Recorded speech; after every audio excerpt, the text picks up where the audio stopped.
Good evening, folks. I'm passing Six Flags Great America.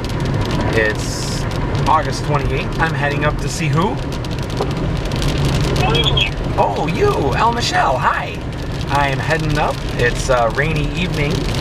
Park looks kind of creepy in the dark, though I really can't look. Man, I just missed some good lightning on there. So yeah, pretty much there's a big storm, a lot of red on the radar coming at us, coming at me. And yeah, got a day planned with El Michelle tomorrow. Got the day off, so we're gonna have some fun. You'll just have to stick around and see what happens. And now the rain's really starting to come down. It really started picking up when I was passing the Lake Forest Oasis, and I'm just waiting for a good lightning strike. There we go. That was full sky and stick lightning, as I call it, cloud to ground.